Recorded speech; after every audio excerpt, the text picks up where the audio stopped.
Excuse me. Anvi की आवाज़ पर अव्यक्त ने मुड़कर उसकी तरफ देखा। वो दौड़कर उसके सामने आई और बोली, क्या ज़रूरत थी आपको ऐसे वहाँ से आने की? जब मैंने आपको इनवाइट किया तो आपका ये फ़र्ज़ बनता है कि मुझे बता कर जाएं, लेकिन आप तो ऐसे ही निकल आए। और वो एक्चुअली मुझे थोड़ा ऑकवर्ड लग रहा था वहाँ सबके बीच, इसलिए मैं चला आया। अव्यक्त ने नज़रें झुकाकर कहा तो अन्वी अपनी बाहों को सिकोड़ कर बोली, क्यों? वहाँ क्या आपने जंगली भालू देख लिए थे? अरे सब नॉर्मल लोग ही तो थे। नहीं, नॉर्मल आपके लिए थे, मेरे लिए नहीं। मैं मिडिल क्लास फैमिली का और वो हाई सोसाइटी वाले लोग। मैं तो उनके बीच ऐसा लग रहा था जैसे दाल में कोई कंकड़। उसकी बात पर अनवी मुस्कुराई तो अव्यक्त उसे हैरानी से देखने लगा। अनवी ने अपनी बात उसके आगे रखी। अरे जब बनाने वाले ने दाल और कंकड़ को अलग नहीं किया तो हम कौन होते हैं उन्हें अलग करने वाले? रहने दीजिए दाल और कंकड़ को एक साथ।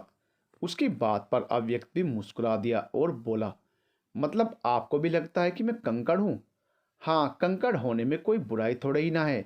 और आपको अजीब इसलिए लग रहा था क्योंकि आपने अलग नज़रिए से देखा। अगर आप मेरे नज़रिए से देखते तो मैं मुझे, आपको और बाकी सबको कंकड़ ही समझती, जिनमें आप सबसे ज़्यादा चमक रहे हैं। भले ही उन सब की तरह आपके पास ब्रांडेड कपड़े, वॉचेस और चमचमाती कार्स नहीं हैं, लेकिन जो आपके पास है वो उनमें से किसी के पास नहीं है। अव्यक्त ने सवालिया नज़रों से अन्वी को देखा तो अपनी बात को स्पष्ट करते हुए बोली, आपका स्वभाव, आपकी अच्छाई जो शायद उनमें से किसी के पास हो। यूँ तो अभी हमारी दो ही मुलाकातें हुई हैं, लेकिन फिर भी मैं अच्छे से देख पा रही हूँ कि आप कितने स्वीट और नोबेल स्वभाव के इंसान हैं। अव्यक्त उसकी बातों पर निशब्द हो गया। आज पहली बार किसी ने उसके बारे में वो बताया था जो वो खुद कभी नहीं देख पाया था। उसे तो ऐसा लग रहा था जैसे किसी ने उसके सामने जिंदगी का आईना रख दिया हो। वो अन्वी में खो ही चुका था कि अन्वी ने उसके सामने चुटकी बजाई तो वो ख्यालों से बाहर आया। कहाँ खो गए आप? अन्वी ने पूछा तो उसने मुस्कुराकर नाम में गर्दन हिला दी। अन्वी को कुछ याद आया तो उसने अपने सिर पर चपत लगाई और बोली, हमारी इतनी बात हुई और हमने एक दूसरे का नाम तक नहीं पूछा।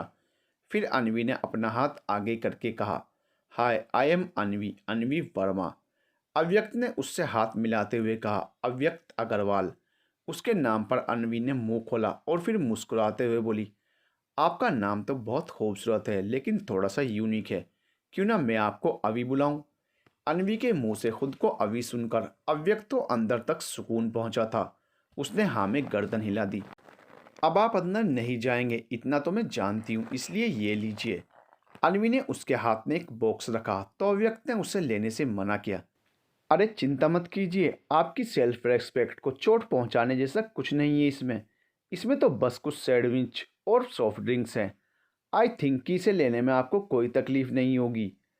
अन्वी ने अपनी भौहें ऊपर करके कहा तो अव्यक्त ने उसे मुस्कुराकर ले लिया। उसके बाद अन्वी ने उसे बाय किया और दोनों एक दूसरे की विपरीत दिशा में चले गए। हाँ, वो बात अलग है कि ऐसा अन्वी को लगा क्योंकि अव्यक्त तो उसे ही जाते हुए देख रहा था।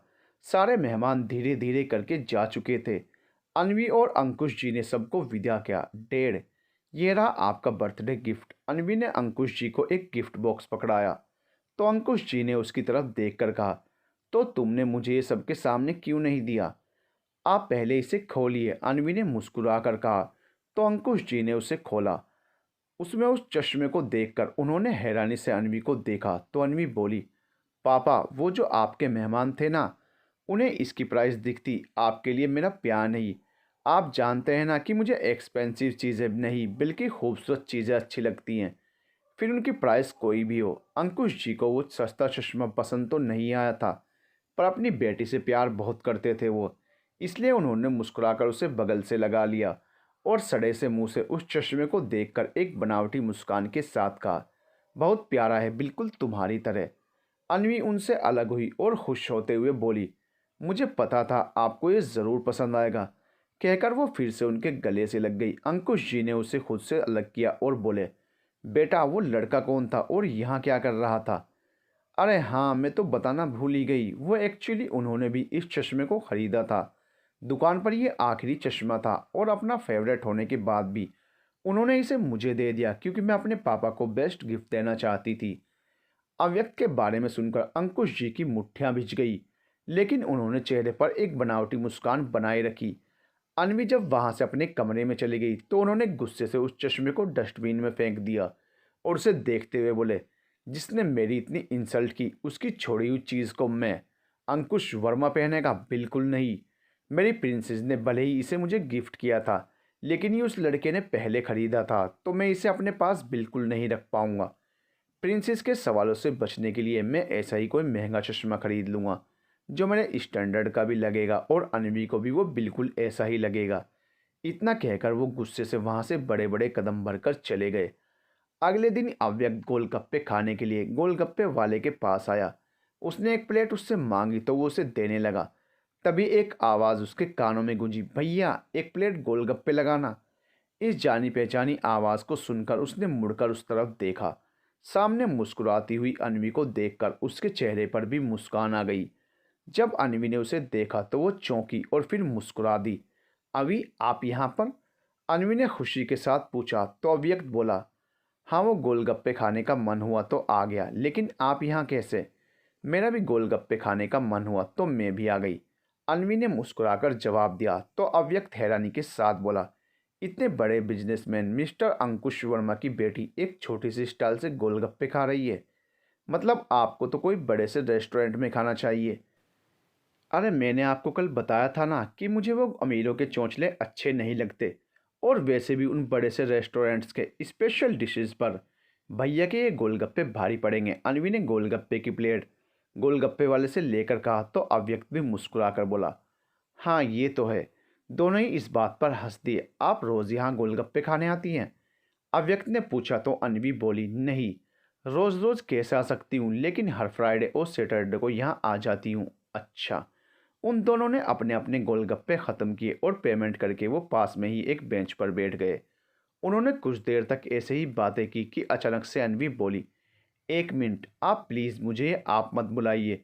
ऐसा लगता है जैसे मैं कितनी बड़ी हूँ। आप प्लीज़ तुम का ही यूज़ कीजिए मेरे लिए। ओके कॉपी पेस्ट, अव्यक्त ने कहा तो अनवी सवालिया नज़रों से उसे देखने लगी। अव्यक्त उसकी आंखों में सवाल को पढ़कर बोला, अरे जिस तरह आपको मेरा आप कहना अच्छा नहीं लग रहा, वैसे ही आपका लॉजिक सुनकर मुझे भी ये आप वाला सिस्टम अच्छा नहीं लग रहा। उसकी बात पर दोनों ही हंस दिए। अच्छा ठीक है, मैं आपको तुम्हें अब से तुम बुलाऊंगी और मैं भी आपको मतलब तुम्हें तुम बुलाऊंगा। दोनों एक बार फिर से हंस दिए। अब दोनों के बीच एक सन्नाटा सा पसर गया। उसे दूर करते हुए अव्यक्त ने उससे सवाल किया, वैसे आप अपनी लाइफ में क्या करना चाहती हैं? क्योंकि जितना मैं आपको अभी तक समझाऊं, आप अपने पापा के पैसे पर तो नहीं जीना चाहती, राइट? अनवी मुस्कुराई और बोली, बिल्कुल सही कहा आपने। मुझे अपनी लाइफ में खुद के दम पर कुछ अचीव करना है, सेल्फ इंडिपेंडेंट बनना है। एक्चुअली मैं एक साइकेट्रिस्ट बनकर अपना एक मेंटल ट्रीटमेंट हाउस खोलना चाहती हूँ, जहाँ मैं मेंटली अबनॉर्मल लोगों का सिर्फ इलाज ना करूँ, बल्कि उन्हें घर वाली फीलिंग भी दे सकूँ। उन्हें ऐसा ना लगे जैसे वो किसी मेंटल हॉस्पिटल में है। उन्हें ऐसा लगना चाहिए कि वो अपने ही घर में बड़े आराम से रह रहे हैं। आप मतलब तुम बुरा ना मानो तो एक बात पूछूं, ये साइकेट्रिस्ट बनने का ही ख्याल क्यों आया तुम्हारे दिमाग में? अनवी हल्का सा मुस्कुराई और गंभीर लहजे में बोली, मेरे पापा हमेशा से इतने बड़े बिजनेसमैन नहीं थे। जब मेरा जन्म हुआ तब हम एक मिडिल क्लास फैमिली में ही रहते थे। 6 साल की थी मैं जब मेरी माँ का एक्सीडेंट हुआ, जिसमें उनकी जान तो बच गई, लेकिन उनके सिर में बहुत गहरी इंजरी हुई, जिससे वो अपना मानसिक संतुलन खो बैठी। बहुत कोशिश की पापा ने उनका ट्रीटमेंट कराने की, पर हमारे पास इतने पैसे कहाँ थे कि हम उनका इलाज करवा सकें। मैं खुद उस वक्त एक बच्ची थी, पर वक्त ने मुझे मेरी माँ की माँ बनने के लिए मजबूर कर दिया था। मैंने अपनी पूरी कोशिश की ताकि मैं अपनी माँ का ख्याल अच्छे से रख सकूं। एक दिन वो किसी बात से गुस्सा हो गई और वो छत की रेलिंग पर चढ़ गई। बैलेंस बिगड़ने की वजह से उनका पैर फिसला और वो हमेशा के लिए इस दुनिया से और मुझसे दूर चली गई। उस दिन से ही हमारी ज़िंदगी बदल गई। पापा ने सोच लिया कि जिस पैसे की वजह से उन्होंने माँ को खो दिया, एक दिन वो उसे इतना कमाएंगे कि कभी उसकी कमी ना हो। मैंने भी उस दिन से सोच लिया कि मैं अपनी माँ के लिए तो कुछ नहीं कर पाई, लेकिन अगर उनके जैसे कुछ लोगों को भी मैंने सुकून की ज़िंदगी दे दी तो मेरी माँ की आत्मा को शांति मिल जाएगी। कहते कहते अनवी की आंखों में नमी आ गई। अव्यक्त ने उसके हाथ पर हाथ रखकर उसे सांत्वना दी और बोला, वाकई बहुत ही ऊंची और खूबसूरत सोच है तुम्हारी। अनवी ने अपनी आंखों की नमी को साफ किया और बोली, मेरा छोड़िए, आप अपना बताइए, आप क्या करना चाहते हैं अपनी लाइफ में? मैं तो एक अनाथ हूँ, अनाथ आश्रम में ही पला बड़ा हूँ। ये तक नहीं जानता कि जिन्होंने मुझे जन्म दिया वो कौन है, जिंदा भी हैं या नहीं। मैं जिस अनाथ आश्रम में रहता था वहाँ अक्सर पुलिस वाले राउंड पर आते रहते थे। मैं जब भी उनके शरीर पर वो खाकी वर्दी और कंधों पर वो चमचमाते हुए सितारे देखता तो शरीर में एक जोश सा भर जाता। बचपन से ही मैंने उस वर्दी को अपने शरीर पर और उन सितारों को अपनी वर्दी पर देखने का सपना देखा है। इसीलिए मैं एसआई का एग्ज़ाम देने वाला हूँ और भगवान की कृपा रही तो बहुत जल्द मेरा सपना पूरा होगा। उसकी बात सुनकर अनवी मुस्कुराई और उसके हाथ पर अपना हाथ रखकर बोली, बिल्कुल होगा, मेरा दिल ये बड़ी ज़ोर से कह रहा है कि मैं तुम्हें बहुत जल्द पुलिस की वर्दी में देखने वाली हूँ। Sorry sorry SI. अव्यक्त अग्रवाल को उसकी बात पर अव्यक्त मुस्कुरा दिया और अनवी हंसती। कुछ देर तक यूं ही बातें करने के बाद दोनों ही अपने घर चले गए। धीरे धीरे अनवी और अव्यक्त दोनों एक दूसरे से ऐसे ही गोलगप्पे के स्टॉल पर रोज मिलने लगे। हाँ, हर दिन गोलगप्पे नहीं खाते थे, लेकिन उसके पास में ही एक चाय की स्टॉल से चाय ज़रूर पीते थे। मतलब मंडे और थर्सडे वो एक साथ चाय पीते थे और फ्राइडे सैटरडे को गोलगप्पे खाते थे। अव्यक्त के दिल के तार तो अनवी के पास होने से ही छिड़ ही जाते थे। लेकिन अब अव्यक्त भी अनवी के दिल में जगह बनाने लगा था। वो खुद नहीं समझ पा रही थी कि क्यों वो अव्यक्त के करीब होने से इतना खुश रहती है, क्यों अव्यक्त के पास होने से उसकी मुस्कान उसके होठों का साथ नहीं छोड़ती है। कभी चाय पीते तो कभी उसके साथ गोलगप्पे खाते हुए वो चुपके से उसे निहारती रहती। पहले तो उसने उसे इतना नोटिस नहीं किया था, लेकिन अब जब वो उसे गौर से देखती तो उसकी प्यारी मुस्कान में खो जाती। आज फिर से वो उसी वक्त गोलगप्पे के स्टॉल पर आई थी।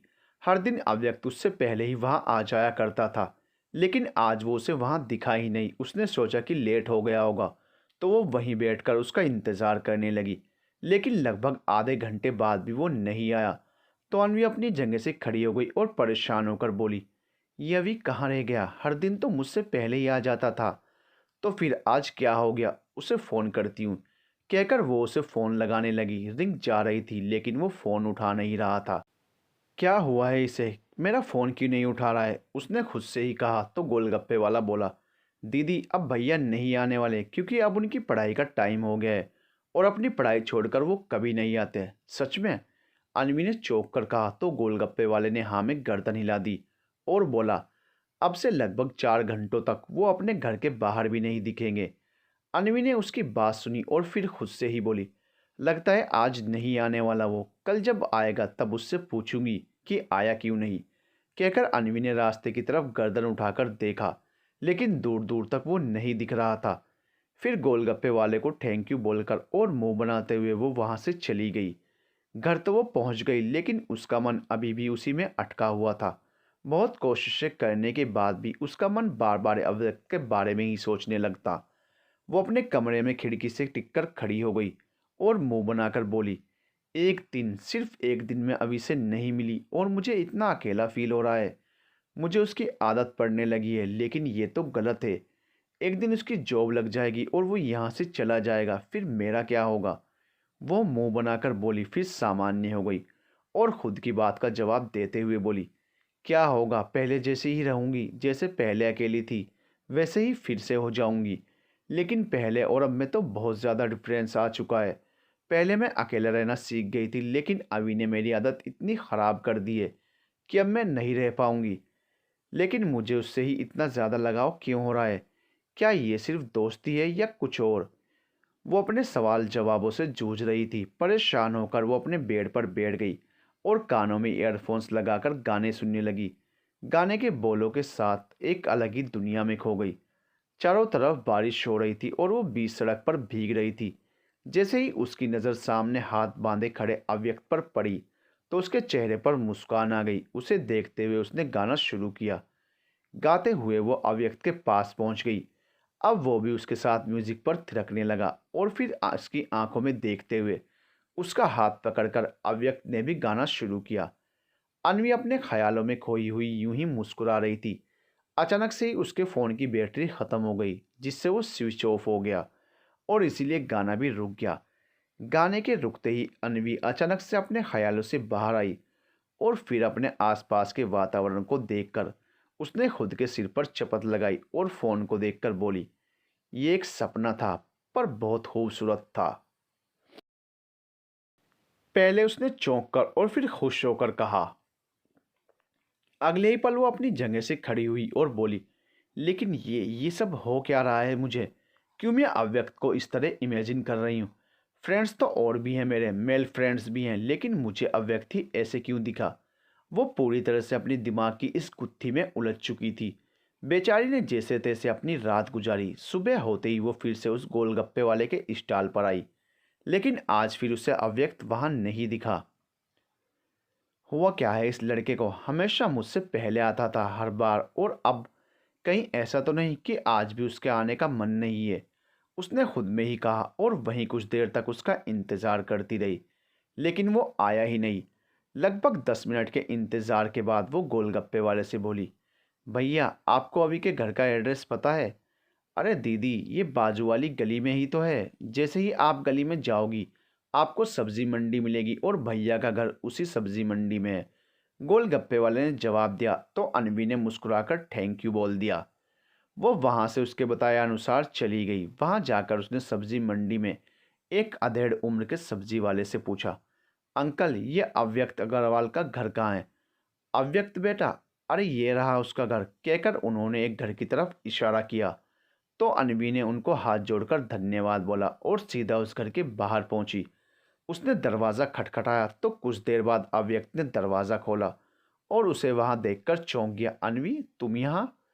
अनवी उसे धक्का मारते हुए अंदर आ गई और बोली, क्या प्रॉब्लम क्या है तुम्हारी? ना तो तुम स्टॉल पर आ रहे हो, ना ही मेरे फ़ोन कॉल्स का कोई आंसर दे रहे हो क्या गया है तुम्हें? तबीयत तो ठीक है ना तुम्हारी? हाँ मैं ठीक हूँ, अव्यक्त ने कहा। तो अनवी अपनी कमर पर हाथ रखकर बोली, तो फिर क्यों तुम मेरा फ़ोन नहीं उठा रहे हो? कल से 20-30 बार कॉल किया है तुम्हें, पर तुमने एक बार भी नहीं उठाया।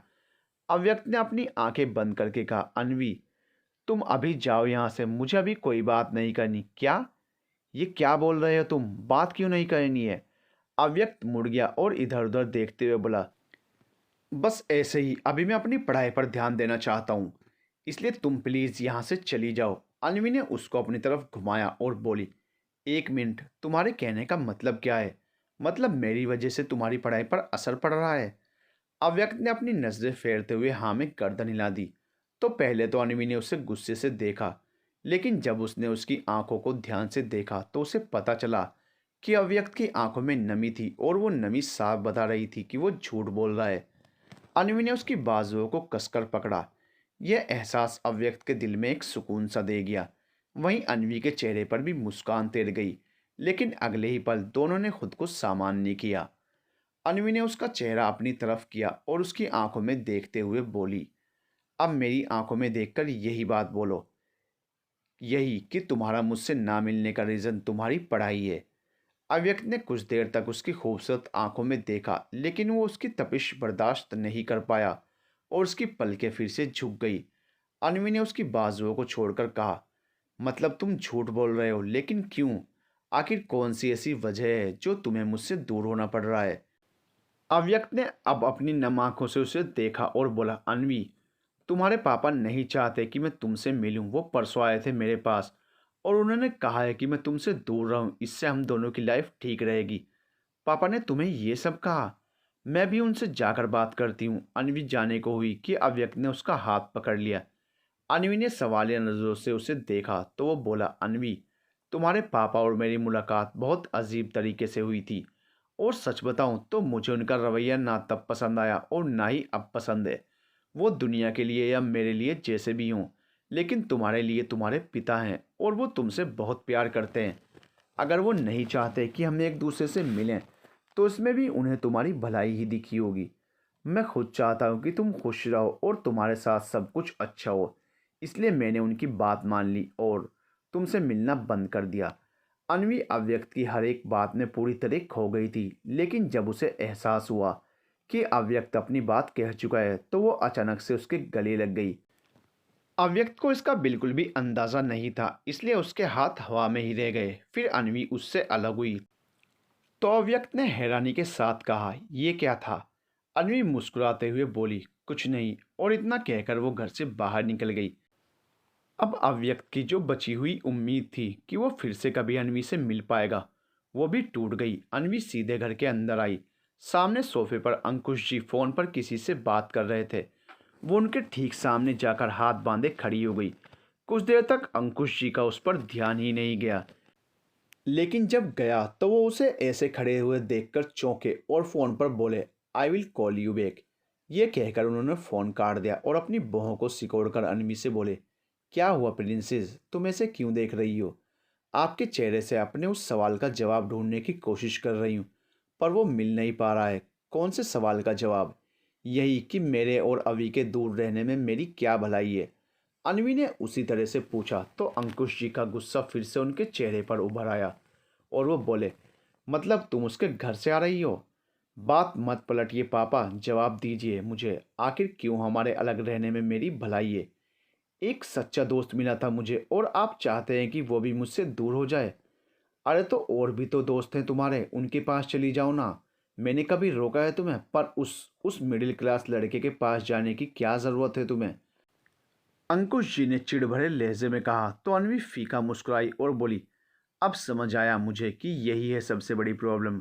अगर मैं उससे मिली तो आपका स्टैंडर्ड गिर जाएगा। पापा, आप क्यों भूल जाते हैं कि कुछ सालों पहले हम भी उसी तरह मिडिल क्लास हुआ करते थे?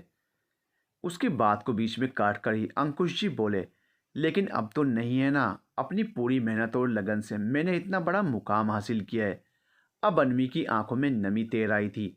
वो अपनी गर्दन को हिलाते हुए बोली, हाँ बिल्कुल सही कह रहे हैं आप। आपने अपनी पूरी मेहनत, टाइम, सब कुछ दे दिया इस मुकाम को पाने के लिए, और आज ये आपके पास है। लेकिन आपको कभी ये रियलाइज़ हुआ कि इसे पाने के चक्कर में आपने क्या खो दिया? मेरा बचपन, मेरा वो बचपन आपके इस बिजनेसमैन बनने के सपने में दब गया, खो गया वो कहीं। आपको पता है 14 साल पहले सिर्फ मैंने अपनी माँ को नहीं खोया था, बल्कि अपने पिता को भी खो दिया था। अंकुश जी ने हैरानी से उसकी तरफ देखा तो वो अपने आंसू से भीगे गाल से आंसुओं को पोंछते हुए बोली, हाँ पापा, उस दिन के बाद में मैं पूरी तरह अकेली हो गई। आपने इतनी मेहनत करके ये पैसे, दौलत, ये बंगला, कार, ये सब तो मुझे दे दिए, लेकिन मेरे अंदर का खालीपन, उसे दूर नहीं कर पाया आप। आपके पास कभी मेरे लिए वक्त हुआ ही नहीं। सालों बीत गए उस बात को जब आपने मुझसे ये पूछा था कि बेटा आज तुमने क्या पढ़ा, आज तुमने क्या सीखा। आपने कभी मुझसे ये नहीं पूछा कि मुझे मेरी लाइफ में क्या करना है। जब मैं पूरी तरह खुद को अकेला महसूस करने लगी तो इन चार दीवारों से बाहर निकली, लेकिन क्या फ़ायदा? वहाँ भी मतलबी लोग ही मिले। और जिन दोस्तों की आप बात कर रहे हैं ना, वो सिर्फ इसलिए मेरे दोस्त हैं क्योंकि मेरे पास पैसा है। जिस दिन ये पैसा ख़त्म, उस दिन उनकी दोस्ती भी ख़त्म। उन्हें तो अपनी तकलीफ भी बताने जाऊं तो मजाक बनाते हैं। इस मतलबी दुनिया में अभी ही ऐसा इंसान था जिसने माँ के बाद मेरी सारी बातें ना सिर्फ गौर से सुनी, बल्कि मुझे मेरे ड्रीम्स को पूरा करने के लिए एनकरेज भी किया। उससे मिलने के बाद मेरा वो अकेलापन ख़त्म होने लगा था। मैं फिर से ज़िंदगी खुलकर जीने लगी थी, लेकिन आपने आपने तो उसे मुझसे दूर रहने के लिए कह ही दिया। उसने बेतरतीबी से अपने आंसू पोंछे और बोली, सॉरी पापा, लेकिन मैं अब उससे दूर नहीं रह पाऊंगी, क्योंकि उसने मुझे वो खुशियाँ दी हैं जिनकी तलाश मुझे सालों से थी। अगर आपको आपकी इस अपर क्लास और मिडिल क्लास वाली सोच से फुर्सत मिल जाए तो मेरी बातों पर एक बार गौर कीजिएगा कि गलत कौन है और मुझे किसकी बात सुननी चाहिए, आपकी या अपने दिल की। इतना कहकर अनवी तेजी से दौड़ते हुए अपने कमरे में चली गई। अंकुश जी ने अपने हाथ में पकड़े हुए फोन को गुस्से से जमीन पर दे मारा और बोले, तो तुमने अपना दांव खेल ही लिया, मेरी भोली सी बेटी को अपने जाल में फंसा ही लिया। पर नहीं, ज़्यादा वक्त तक मैं ये सब नहीं चलने दूंगा। बहुत ही जल्द तुम्हें अपनी बेटी की ज़िंदगी से बहुत दूर भेज दूंगा। अनवी अपने कमरे में बैठी अपने आंसुओं को पोंछते हुए अव्यक्त के बारे में ही सोच रही थी। तभी उसे अचानक से अपनी धड़कनें एक अजीब रफ्तार से चलती हुई महसूस हुई। उसे कुछ भी अच्छा नहीं लग रहा था। उसने जब अपने दिल पर हाथ रखा तो उसके शरीर से जैसे निकलने को हो रहा था। मेरा दिल इतना क्यों घबरा रहा है? कहीं मेरे किसी अपने को कोई तकलीफ तो नहीं है? अनवी ने कहा और बाहर आकर देखा तो अंकुश जी सोफे पर बैठे अपना फ़ोन चला रहे थे। पापा तो आराम से बैठे हैं, तो फिर मेरा दिल इतना क्यों घबरा रहा है? पहले उसने खुद से ही सवाल किया और फिर अपना फ़ोन उठाकर उसने किसी को कॉल किया। लेकिन उसके 4-5 बार फ़ोन लगाने पर भी किसी ने फ़ोन नहीं उठाया। अभी मुझे बहुत चिंता हो रही है, प्लीज़ फ़ोन उठाओ। अन्वी ने परेशान होते हुए कहा। टेंशन के मारे उसका पूरा शरीर पसीने से लथपथ हो चुका था। जब उसे कुछ समझ नहीं आया तो उसने अपने कमरे की खिड़की की तरफ देखा और वहां से कूदकर बाहर की तरफ भाग गई। कुछ ही दूरी पर उसे रिक्शा मिल गया और वो उसमें बैठकर अव्यक्त के घर के लिए निकल गई। जब वो उसके घर के बाहर पहुंची तो उसने देखा कि आज सब्जी मंडी नहीं लगी थी, वो पूरा एरिया खाली पड़ा हुआ था। जब वहां से एक आदमी गुजरा तो उसने उससे इस बारे में पूछा। उस शख्स ने बताया कि आज सब्जी मंडी ही नहीं बल्कि पूरा मार्केट ही बंद रहेगा। अन्वी ने उसे थैंक यू कहा और अव्यक्त के घर के पास आई। उसने देखा कि दरवाजे के बाहर ताला लगा हुआ है। अवी के घर के बाहर ताला? पर वो ऐसे ताला लगाकर कहाँ जा सकता है, कहकर अन्वी ने उसे फिर से फ़ोन किया। तो उसे महसूस हुआ कि घर के अंदर से कुछ आवाज़ आ रही है। जब उसने अपना कान दरवाजे से लगाया तो पता चला कि अंदर से अव्यक्त के फ़ोन की रिंगटोन की आवाज़ आ रही है। वो हैरान और परेशान हो गई। उसे कुछ गड़बड़ लगी तो उसने पास में से एक बड़ा सा पत्थर उठाया और दरवाजे पर दे मारा। लेकिन लॉक टूटने के बजाय वो उसके पैर पर गिर गया और उसके पैर की उंगली से खून बहने लगा। वो दर्द से करा रही थी, लेकिन अभी उसे अपने दर्द का ज़्यादा एहसास नहीं हुआ क्योंकि उसे अव्यक्त की फिक्र थी। उसने फिर से वो पत्थर उठाया और अपने पूरे जोर से दरवाजे पर दे मारा। इस बार वो ताला टूट गया और वो दरवाज़ा खोलकर अंदर चली गई। उसने देखा कि सामने बेड पर फ़ोन पड़ा हुआ है। फिर वो अव्यक्त को इधर उधर देखने लगी और उसे आवाज़ देने लगी, लेकिन उसे कोई जवाब नहीं मिला। फिर उसका ध्यान बाथरूम की तरफ गया जिसका दरवाज़ा खुला हुआ था। वो दौड़कर उसमें गई और जो उसने देखा वो दंग रह गई। अव्यक्त बाथटब में बेहोश पड़ा हुआ था। वो ज़ोर से चीखी और अव्यक्त के पास जाकर उसने उसे अपने पूरे जोर से बाथटब से बाहर निकाला। उसकी बॉडी में बहुत ज़्यादा पानी भर चुका था। अन्वी को पहले तो कुछ समझ नहीं आया, लेकिन अगले ही पल उसने उसकी छाती पर हाथ रखा और उसे जोर से पंप करने लगी। अव्यक्त के मुंह से धीरे धीरे पानी बाहर निकलने लगा। कुछ मिनट्स तक अन्वी ने यही किया और अव्यक्त के अंदर से सारा पानी बाहर आ गया, लेकिन वो अभी भी होश में नहीं आ रहा था। अन्वी ने अपनी आंखें बंद की और अव्यक्त के मुंह पर अपना मुंह रखकर उससे उसने सांस दी। वो इसी तरह कभी उसके शरीर से पंपिंग के जरिए पानी को मुंह से बाहर निकाल रही थी और कभी अपने मुंह से उसे सांस दे रही थी। कुछ ही देर में अव्यक्त को होश आया और जब उसकी आंखें खुली तो अन्वी को देखकर अव्यक्त के दिल को एक सुकून पहुंचा। लेकिन जब उसने अन्वी की आंखों में आंसू देखे तो उसका दिल धक से रह गया। उससे उसके आंसू बर्दाश्त नहीं हो रहे तो वो धीरे से अपने हाथ से उसके हाथ को हटाते हुए उठने की कोशिश करने लगा। जब अन्वी को उसके होश में आने का एहसास हुआ तो वो सीधी बैठ गई। जब उसने अव्यक्त को होश में देखा तो बिना एक पल गवाए वो उसके गले से लिपट गई और जोर से रोने लगी। तुम ठीक हो ना अभी? कुछ हुआ तो नहीं तुम्हें? अन्वी ने रोते हुए ही पूछा। तो अव्यक्त ने उसे खुद से अलग किया और धीरे से बैठते हुए मुस्कुराकर बोला, तुम्हारे होते हुए मुझे क्या हो सकता है, तुमने बचा लिया मुझे। अन्वी के आंसू थमने का नाम ही नहीं ले रहे थे। वो उसी तरह बोली, तुम्हें पता है कि मैं कितना डर गई थी। मैं तुम्हें नहीं खो सकती, नहीं दूर जाने दे सकती तुम्हें खुद से। अन्वी ने जब उसका हाथ पकड़कर कहा तो अव्यक्त ने पहले उसके हाथ की तरफ देखा और फिर उसकी आंखों में देखते हुए बोला, हमारी दोस्ती इतनी गहरी हो चुकी है जो मुझे ऐसे हालत में देखकर तुम्हारी ये हालत हो गई। अव्यक्त के ये बोलने पर अन्वी ने रोते हुए थोड़े गुस्से के साथ कहा, मुझे तो तुम बहुत सेंसिबल लगते थे, लेकिन तुम तो बहुत बड़े डफर हो। क्यों? मैंने ऐसा क्या किया? मेरी तुम्हारे लिए जो चिंता है वो एक दोस्त की तरह नहीं है। अन्वी ने अपने शब्दों को थोड़ा जोर देकर कहा। तो अव्यक्त बोला, तो? अन्वी ने अपनी आंखें बंद की और बोली, क्योंकि हमारे बीच में अब सिर्फ दोस्ती नहीं रही, ये रिश्ता बहुत आगे बढ़ चुका है और इस रिश्ते को प्यार कहते हैं। अव्यक्त आंखें फाड़े उसी को देख रहा था। तो अन्वी उसके गले से लगकर बोली, आई लव यू स्टूपिड। बहुत प्यार करती हूँ तुमसे, इसीलिए तुम्हारी तकलीफ मेरे दिल को महसूस हो गई और मैं यहाँ आ गई। अगर मुझे थोड़ी भी देर हो जाती तो मैं तुम्हें खो देती। अव्यक्त को जब एहसास हुआ कि ये उसका ख्वाब नहीं बल्कि सच है तो उसने भी अपनी पकड़ अन्वी की पीठ पर कस ली और मुस्कुराते हुए बोला, मेरे साथ कुछ गलत हो ही नहीं सकता जब तक मेरी अन्वी मेरे साथ है। अन्वी उससे अलग हुई तो अव्यक्त मुस्कुराते हुए बोला, मुझे तो लगा था कि मेरा यह प्यार एक तरफा ही रह जाएगा, पर यह तो बड़ी जल्दी दो तरफा हो गया। अगर ऐसा पता होता तो मैं पहले ही ये काम कर लेता। मेरे डूबने से अगर मुझे मेरा प्यार मिलता तो वो अपनी बात पूरी कर पाता उससे पहले ही अनवी ने उसके कंधे पर मारा और बोली, खबरदार जो दोबारा ऐसी बात कही तो। मेरी जान गले में आकर अटक गई थी और तुम्हें मजाक सूझ रहा है।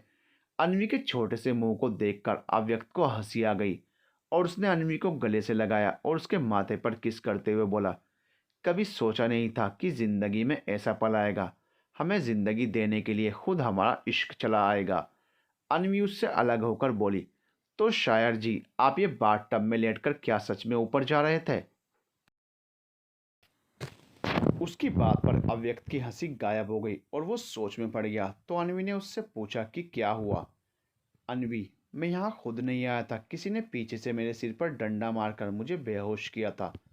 उसके बाद उस इंसान ने मुझे इसमें डाल दिया, पर वो कौन था और उसने ऐसा क्यों किया मुझे पता ही नहीं चला। अगर मैं होश में होता तो शायद पता कर लेता। अव्यक्त ने चिंतित स्वर में कहा। अनवी कुछ बोलने को हुई कि अचानक से उन्हें दरवाजे के बंद होने की आवाज़ सुनाई दी। अव्यक्त और अनवी दोनों बाहर की तरफ गए तो देखा कि किसी ने अव्यक्त के घर को बाहर से फिर से लॉक कर दिया था।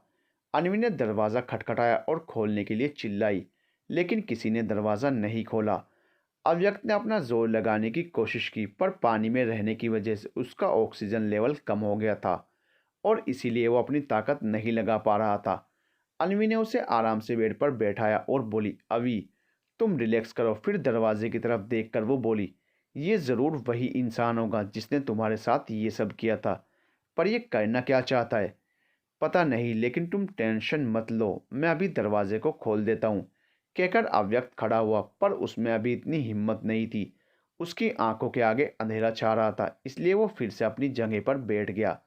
अनवी ने उसे उठने से मना किया और खुद ही दरवाज़ा खोलने की कोशिश करने लगी, लेकिन वो नहीं खुला और अव्यक्त के घर में कोई खिड़की भी नहीं थी। फिर वो क्या ही करती, अव्यक्त के पास आकर बैठ गई। धीरे धीरे रात होने लगी और दोनों को नींद आ गई। दोनों अपनी मर्यादा जानते थे, इसलिए बेड के अलग अलग कोने पर सोए और बीच में कई तकिए भी रख लिए। सुबह सुबह अव्यक्त के घर का दरवाज़ा खुला। अव्यक्त और अनवी दोनों ही अपने अपने कोनों पर आराम से सो रहे थे। दरवाजे पर खड़े अंकुश जी ने यह सब देखा तो गुस्से से उनकी भवें तन गई। उन्हें जब इस बात के बारे में पता चला तो वो अकेले ही ड्राइवर के साथ यहाँ आ गए और जब यहाँ आए तो दरवाज़ा लगा हुआ था। ना तो उसकी कड़ी लगी थी और ना ही उस पर कोई ताला था। अगर हवा का एक हल्का सा झोंका भी आता तो वो खुल जाता। अंकुश जी ने अपनी लाल आंखों के साथ चिल्लाकर कहा, अनवी। उनकी तेज आवाज़ पर अनवी और अव्यक्त दोनों की ही नींद खुल गई। दोनों उन्हें वहां देखकर हैरान रह गए। अनवी अपनी जगह से खड़ी हुई और अंकुश जी के पास आकर डरते हुए बोली, पापा मेरी मेरी बात सुनिए, जैसा आप समझ रहे हैं वैसा कुछ नहीं है। हम तो बस। अंकुश जी की तेज आवाज़ पर वो डर गई। फिर अंकुश जी ने अपनी उन्हीं लाल आंखों से अव्यक्त को देखा और उसकी ओर बढ़कर उसका कॉलर पकड़ लिया। अनवी ने उसे छुड़ाने की कोशिश की तो अंकुश जी ने उसे दूर कर दिया। उसके कॉलर को पकड़े हुए ही वो बोले, बहुत होशियार हो ना तुम, मेरी भोली भाली बच्ची को आसानी से अपने जाल में फंसा लिया। अंकल ऐसा कुछ नहीं है, वो तो किसी ने दरवाज़ा बाहर से लॉक कर दिया था, इसलिए हम यहाँ बंद हो गए। अव्यक्त ने कॉलर छुड़ाते हुए कहा तो अंकुश जी ने अपनी पकड़ उस पर कसते हुए कहा, अच्छा मेरी शक्ल पर तुम्हें बेवकूफ़ लिखा हुआ दिख रहा है। अगर दरवाज़ा किसी ने लॉक कर दिया था तो मुझे कैसे खुला हुआ मिल गया? अंकुश जी की बात पर अनवी और अव्यक्त ने एक दूसरे को हैरानी से देखा। फिर अनवी बोली, पापा ये किसी की चाल है हमें फंसाने की। कल उसी शख्स ने अव्यक्त की जान भी लेने की कोशिश की थी, इसलिए मैं यहाँ आई और अव्यक्त को बचाया। इतने में ही उसने दरवाज़ा बाहर से लॉक कर दिया और हम दोनों यहाँ बंद हो गए। आई डोंट बिलीव दिस कि ये मेरी बेटी बोल रही है। मेरी अनवी, मेरी प्रिंसेस तो कभी ऐसी नहीं थी। इस लड़के के लिए तुम अपने पापा से झूठ बोल रही हो? अंकुश जी ने अनवी की तरफ देखते हुए कहा, जिसकी आंखों में नमी आ चुकी थी। ऐसा नहीं है अंकल। अव्यक्त के कुछ बोलने से पहले ही अंकुश जी ने उसके मुंह पर एक मुक्का जड़ दिया, जिससे वो नीचे जा गिरा। अवी, चिल्लाते हुए अनवी उसकी ओर बढ़ी तो अंकुश जी ने उसका हाथ पकड़ लिया। तभी बाहर से दो हट्टे कट्टे आदमी अंदर आए। जब अंकुश जी अपने घर से बाहर निकले थे तब उन्होंने उन दोनों को कॉल करके यहाँ बुला लिया था वो अव्यक्त की ओर बढ़े तो अंकुश जी बोले, आज इस लड़के को बता दो कि हमसे उलझने का अंजाम क्या होता है। अंकुश जी के कहने पर वो दोनों अव्यक्त पर वार करने लगे। अव्यक्त खुद को छुड़ाने की कोशिश कर रहा था पर वो छूट नहीं पा रहा था। अन्वी उसे बचाने के लिए झटपटा रही थी पर अंकुश जी ने उसका हाथ बहुत कस के पकड़ा हुआ था। दोनों की आंखों से आंसू बहे जा रहे थे। अव्यक्त की आंखें दर्द से बह रही थी और अन्वी की आंखें उसके दर्द से। अन्वी ने हाथ जोड़कर अंकुश जी से कहा, पापा उसे छोड़ दीजिए वरना वो मर जाएगा। नहीं, उसकी यही सजा है। अंकुश जी ने बिना अन्वी की तरफ देखे हुए ही कहा। अब अन्वी से उसकी तकलीफ देखी नहीं जा रही थी। उसने अंकुश जी के हाथ पर काटा और दौड़कर पास में पड़ा चाकू उठा लिया। अव्यक्त के सामने आकर उसने उन दोनों आदमियों को वो चाकू दिखाया और गुस्से से बोली, खबरदार जो किसी ने आगे बढ़ने की कोशिश की तो तुम्हारे शरीर से खून की नदियां बहा दूंगी। वो दोनों डरकर पीछे हो गए। फिर अन्वी ने रोते हुए अव्यक्त को देखा जो कि नीचे पड़ा हुआ दर्द से कराह रहा था। अंकुश जी ने गुस्से से ही अन्वी को कहा, अन्वी चाकू फेंक दो और चलो मेरे साथ घर। क्यों इस लड़के के लिए ये सब कर रही हो? अरे ऐसे लाखों दोस्त मिल जाएंगे तुम्हें, दोस्त मिल जाएंगे पापा, लेकिन प्यार नहीं। अन्वी ने कहा तो अंकुश जी ने उसे सवालिया नजरों से देखा। अन्वी ने अपनी बात को स्पष्ट करते हुए कहा, हाँ मैं अभी से प्यार करती हूँ, आई लव हिम। अब तो अंकुश जी का गुस्सा सातवें आसमान पर था। वो गुस्से से आगे बढ़े लेकिन अन्वी ने उन्हें भी चाकू दिखाया।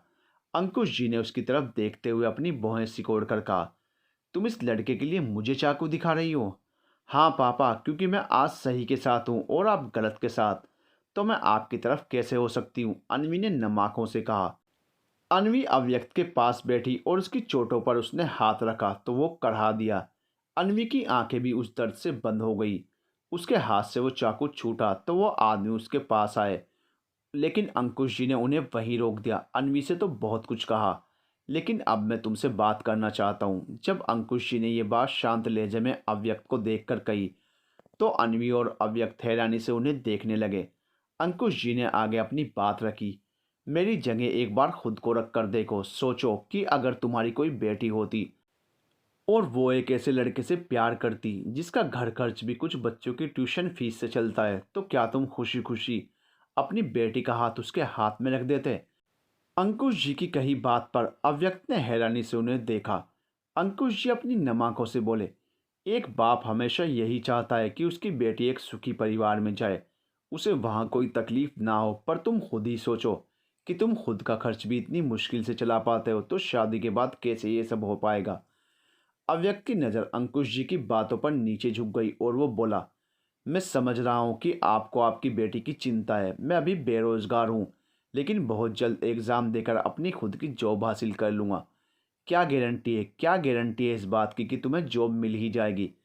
लगा तो मुझे भी था कि मेरी पत्नी हमेशा मेरे साथ रहेगी, मेरे मरने तक मेरा साथ निभाएगी, लेकिन ऐसा नहीं हुआ। चली गई वो मुझे और अपनी बेटी को छोड़कर। जब उसके इस दुनिया में लंबे टाइम तक रहने की गारंटी नहीं थी तो तुम्हारी जॉब लगेगी इसकी गारंटी तुम कैसे ले सकते हो? अंकुश जी की बात सुनकर अव्यक्त ने अपने आंसू पोंछे और दर्द से कराहते हुए खड़ा हुआ। अन्वी ने उसकी मदद की खड़ा होने में। वो अपनी जगह पर खड़ा होकर बोला, मैं आपकी बात समझ गया। आपको मुझसे नहीं बल्कि मेरी बेरोजगारी से प्रॉब्लम है तो ठीक है। अब मैं आपसे आपकी बेटी का हाथ तभी मांगने आऊँगा जब मैं अपने पैरों पर खड़ा हो जाऊँगा। कल मेरा एग्ज़ाम है और इसीलिए मैं मथुरा जाऊँगा और वहाँ से तब तक वापस नहीं आऊँगा जब तक मेरे शरीर पर वर्दी ना हो। अव्यक्त ने आखिरी लाइंस अन्वी को देखकर कही। अंकुश जी के चेहरे पर यह सुनकर मुस्कान आ गई। वहीं अन्वी का दिल घबराने लगा। वो उसका हाथ पकड़े हुए ही उसे देखने लगी। अव्यक्त ने उसका हाथ अपने दूसरे हाथ से अलग किया और बोला, बहुत जल्द वापस आऊँगा और तुम्हें अपनी दुल्हन बनाकर ले जाऊँगा। बस कुछ ही टाइम की बात है, फिर ये अभी अपनी अन्वी का होगा। अब तो अन्वी की रुलाई फूट गई। मुझे कुछ नहीं चाहिए, मुझे बस तुम्हारा साथ चाहिए। मैं इसमें ही खुश रह लूँगी, अन्वी ने रोते हुए ही कहा। तो अव्यक्त मुस्कुराकर बोला, अन्वी तुम्हारे पापा सही कह रहे हैं। मैं अभी इतना सक्षम नहीं हूँ कि तुम्हारा हाथ मांग सकूं। जब हो जाऊंगा तो हक से तुम्हें लेकर जाऊंगा। अन्वी वहां से जाना नहीं चाहती थी लेकिन अव्यक्त के कहने पर अंकुश जी के साथ चली गई। अगले दिन अव्यक्त अपने एग्जाम के लिए मथुरा निकल गया। जाते हुए उसने फतेहाबाद की यादों को खुद में समेटा और अपनी आंखें बंद कर ली। जब उसने आंखें खोली तो वो पुलिस स्टेशन में था। अब उसे ख्याल आया कि वो उन बीती यादों में खो गया था। जब उसने फिर से अपनी अन्वी का चेहरा देखा तो उसके आंसू बह निकले। उस दिन अन्वी के चेहरे पर उससे दूर होने का दर्द था, लेकिन आज आज तो उसके चेहरे में कोई भाव नजर नहीं आ रहे थे। वो बस आंखें बंद किए हुए बेहोश उसकी गोद में पड़ी